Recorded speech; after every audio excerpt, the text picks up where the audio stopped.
My name is Judith Rubinstein. I was born in Hungary in 1920. We had a decent life, normal. My mother was a homemaker, my father was working, and when I came by 16, I wanted to go for higher learning. The doors were closed. I couldn't. So my mother, being very practical, she decided that I have to have something in my hand, some trade that who knows what life brings. So I started in a dressmaking school. I learned how to be a dressmaker, and then I didn't make a fortune, but I could help my parents because the war was very close to Hungary already, and life started to be very hard for the Jewish people. We off from the train, and my father pulled me to the side, and he told me two things. The first one, that he knows that we are going to be separated, men and women separate, and he asked me one thing, that if they call for work, I should be the first one to go, because who is working has a better chance to survive. The other one, whatever they give me to eat, I should eat, because we need the energy to survive.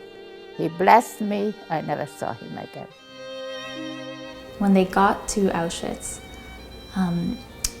my grandmother's mother saw that there were two lines and they were going in different directions, one toward Dr. Mengele, and she would remember his shiny shoes and how well he was dressed, and her mother thought quickly and saw a group of 4 women around my grandmother's age who looked strong and healthy, and she said to them, "Quickly, give me your younger siblings and take Judith with you." And they formed a group of 5, and they, before my grandmother could even realize what was going on, her mother and her little brother and these other children were gone. And that is one of the things she sees that saved her life, was her mother thinking that quickly. A story that epitomizes my grandmother's giving and caring nature is right after the war. She was with a group of women, and she got her hands on a sewing machine and some fabric, which was actually bed sheets from an abandoned Nazi barracks.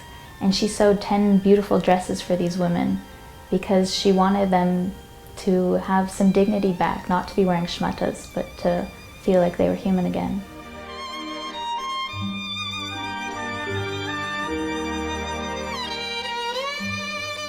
My husband was picked as a furrier. He learned the trade. He was never one, but he became a furrier. And then after us we came with my brother-in-law, with his wife, with a baby and another one. And then we sent a ticket for my uncle, came with the wife. So we established in Toronto the family. And I am very grateful, thank God, that we find our way. And really, we struggled a lot. He worked one place, another place. I was working as a dressmaker and raising 2 wonderful children. And here are the pictures. One is better than the other. God bless them.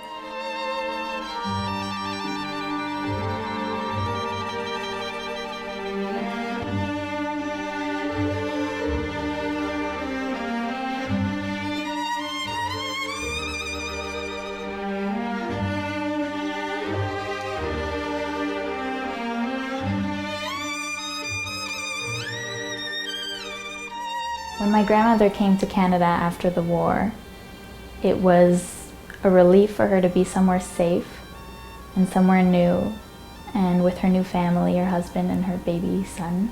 My grandmother spoke about how it was difficult not knowing the language, having to learn English, not having a community and to make new friends, which was also exciting, and having to work very, very hard They came here as furriers, even though they didn't really know that much about it, and she spent long hours sewing.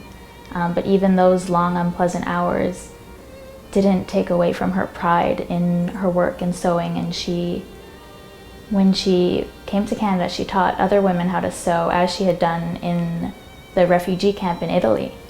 And she even taught me how to sew, but that was always important for her, and she took pride in her work. Her children were always beautifully dressed, and so was she, even when she only had 2 dresses in her closet. It was something she took a lot of pride in. My grandmother felt compelled to tell her stories to everyone, in particular young people, so that we could learn from her experiences that it would never happen again, and that her suffering wasn't for nothing. One of her main messages was respect. Important to respect everyone, no matter where they come from, their race, their religion. Grandma was perhaps unique in the sense that she was one of perhaps the very few who was able to overcome what she went through during the Holocaust, and was able to share her experiences in a very vivid and direct manner. She loved good stories. She loved to tell stories, especially of her childhood and experiences in her life. And I think that it was actually in Calgary that she had her last opportunity to speak to children in a school about her Holocaust experience. I know my friends, a lot of people came to speak about the Holocaust in my school. It's every year, at least 2 or 3 different survivors. But my friends really remember her. Just a few days ago, one of my friends asked me if he can interview her for a project he's doing about the Holocaust. And, unfortunately, I told them that it wasn't possible anymore. But it's amazing that people still remember. This is a bunch of years ago. After all the horrors that my grandmother went through in the Holocaust, I think for her going to Israel and seeing what a strong nation it had become and self-sufficient with a strong Jewish identity, every time she went it would bring up a well of emotion inside her and bring her to tears. One of the hardest parts for me about making Aliyah was leaving my grandparents and my whole family. But my grandmother was always very supportive, and she always said, it was always my dream to live in Israel. And I'm so happy that you'll be there, even though it's hard for me every day that you're so far away. I'm glad that you're there. Every time she went to visit, she was so energized and she was so happy. It was really her dream. She was just in seventh heaven to be in Eretz Israel. Grandma was a founding member of the Leah Kidron chapter and a lifelong member of Emunah.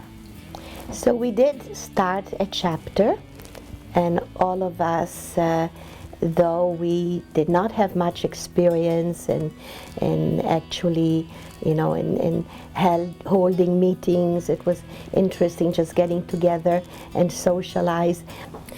Judy, she did so much in so many ways with so many people that she befriended, that she consoled, and to whom she became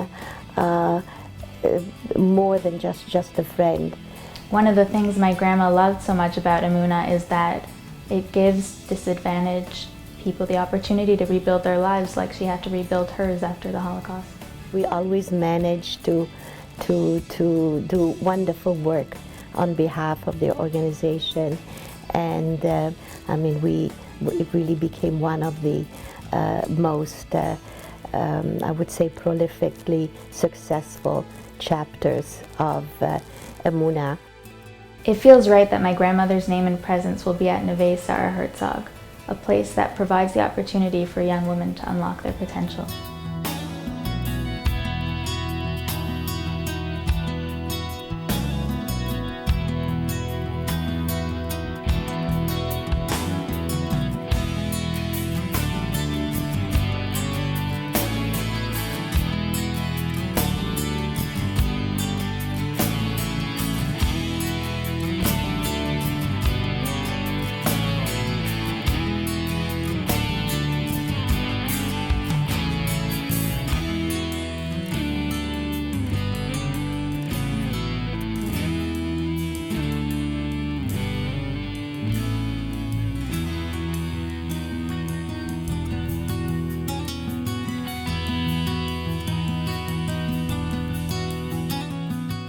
So my grandmother was always very involved in Emunah, and it's so fitting that she's being honored.